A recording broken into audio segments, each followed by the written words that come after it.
513,000 in closed jobs for an electrical business in Melbourne. What this is going to be a case study video going through the results that we've been able to achieve and a broad overview on how we were actually able to achieve it. If you're watching this and you own a trades-based business, what this is going to be is just a simple overview. It's not going to be crazy technical, and I'm going to try to keep it real short, but I just want to go over some of the results and how we were able to achieve those results. What we have here is a spreadsheet that outlines every single lead, what the status was, what the value was, and then we got all our results on the right-hand side. So on the left, we have all the different leads with dates.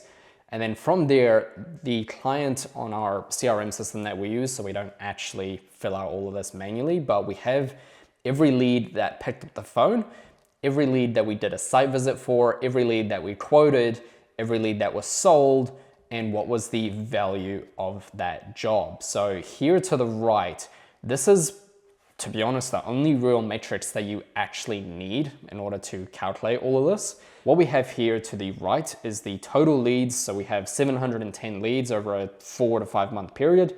We have our average cost per lead. We have how much we put in advertising.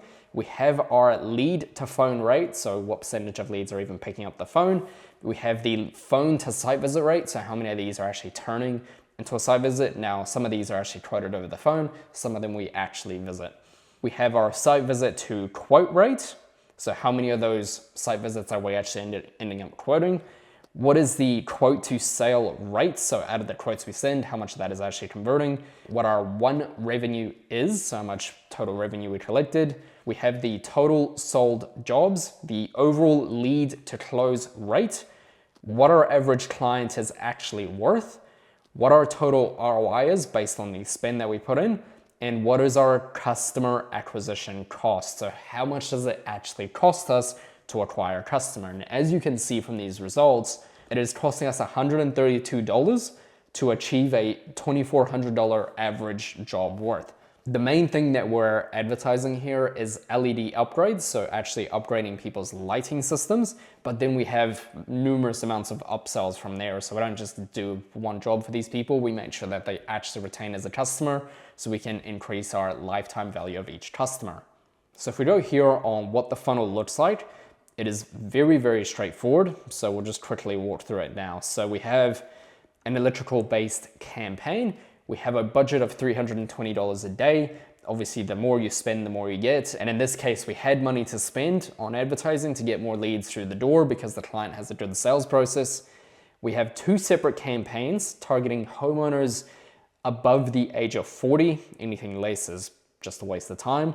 And then from there, we have both a smoke alarm campaign and an LED upgrade campaign. And we like to target these 2 specifically because when you target regular electrical maintenance work, you find that you just get a lot of, empty inquiries that don't mean anything. Whereas with LEDs and smoke alarms, there is a real tangible thing that people are after, so we can go and site visit based on that. From there, we have a contact form with qualifying questions, so how we actually qualified all of these leads. The ones that are qualified, we'll get them through, and then the ones that are unqualified, we will add them to a sales process. Now from there, we add them to the sales process. So we're obviously using our sales strips. We are calling every single lead. We are booking them in as quickly as we possibly can. So we call the leads as soon as possible. We book on a site visit, we send a quote, and we just close the job. Now, real importantly is the ones that are sold, we want to make sure we're asking for referrals so we can increase the amount of actual revenue we're getting per client by asking for more clients based on who we have already called. So we add them to the sales process, and even then, we send the data back to Facebook on the ones that are actually closing so that we can get better data on which leads are actually turning into closed jobs. And this very simple funnel is able to get us over 500K in cash collected income for an electrical business. This is all you really need in order to get good leads for your electrical business. It's not crazy complicated. This isn't going to be a super technical video because it really doesn't need to be. Like, this is all you need in order to get good leads for your business. If you keep carrying on with Google ads or some other sort of advertising that's getting more and more expensive over time to acquire good customers, which is what we're able to do. We're able to get good customers for a better cost than running Google ads.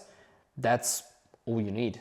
So if you're in an electrical business and you want to get results like this, you can actually book a call with my team below, and we can actually walk you through exactly how we can achieve the same, if not better, results for your business just using this very simple funnel. If you enjoyed this video, make sure you hit that like and subscribe button below, and I look forward to seeing you on the next one.